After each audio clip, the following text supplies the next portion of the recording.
γέννησης. Η μέρα είναι ορόσημο, η σημερινή για όλη την οικουμένη. Παντού εορτάζονται τα Χριστούγεννα και σε λαούς, σε φυλές ακόμα και σε κράτη που δεν ανήκουν στον χριστιανισμό.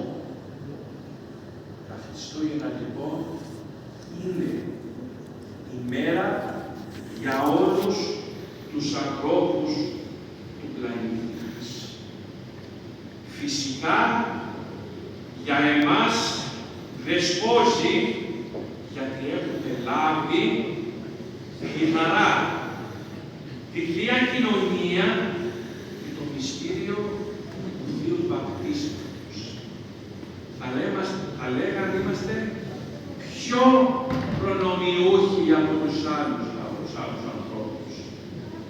Γιατί έχουμε τον Χριστό μέσα μας, μέσα στην καρδιά μας και μέσα στο νου μας πάντα.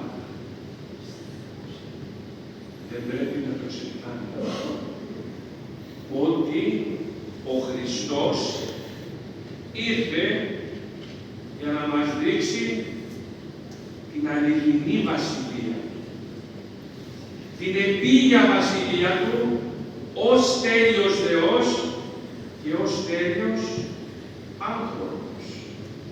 Να μας δείξει ακριβώς τι σημαίνει να είσαι άνθρωπος και τι σημαίνει να είσαι ευσεβής και καλός άνθρωπος.